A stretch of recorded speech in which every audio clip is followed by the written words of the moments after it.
and reflection and spirituality about the death penalty in the United States. And we always come from community. We never can just say, oh, well, here I am in isolation. And so I'm connected with these ministers. I'm connected with the Ministry Against the Death Penalty. That has given rise to the work, my giving talks all around the country, getting the book out, the film out, the play of Dead Man Walking. Our sisters are behind these projects. Tim Robbins wrote a play for young people of the country to do, and our sisters are behind that project. The Catholic Mobilizing Network, which has now joined hands with the Catholic bishops to be the grassroots educators in the pews and in the classrooms of helping Catholics to get the death penalty is also a pro-life issue. And therein hangs the journey, and I want to take you through it with me today. First, the awakening of my own consciousness. As we're learning about the universe, the way the universe began in the flaring forth, we see that life always unfurls. Everything is moving. Everything is unfurling. And our own life of faith is that way too. And that's why we gather with people together, like at this conference, with these other good women.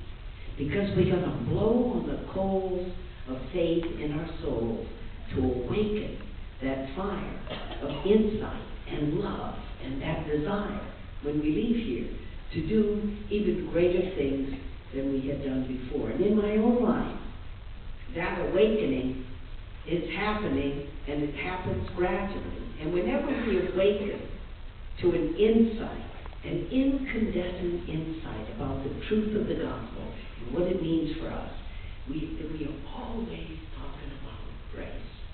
And I'm going to take you through some of the experiences from the outside. When you look at me, it may look like courage to you, but I want to tell you that from the inside, it feels like grace. Because we awaken to call through grace, and we move, and grace comes up under us as we need it, not ahead of time.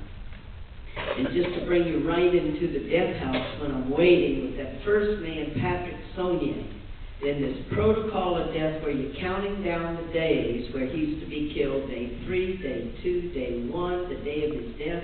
Now we're in the morning, now we're in the afternoon, it's going to happen at midnight. If in that time when I was with him, if I let my mind race ahead to what was going to be happening at midnight, and would I be able to be there with him? Would I face? Would he face? Would he? And I would become unraveled. And the grace, though I had to learn to live in the present moment, always to be in the present moment as grace unfurls under us. And then I had the strength to do what I should do. In the awakening about the gospel, I had to awaken because the whole first part of my life was to live a life of charity for others. I knew about charity, and I saw that daily practice in my mom and dad. My dad was a lawyer. He had a lot of poor clients. When he died, we found this little black book where people owed him money. He charged them $5, for a visit when they were poor. I saw it in action. And I just got to say this, because Daddy was a knight of Columbus. So you have the men who wear the plumes, and you have the women with the hands. Now, I'm not saying they don't do work, they do great work, but they do wear plumes. We don't wear plumes, but we have them in our hands and we do the work. The Knights of Columbus are great. I got to tell you something.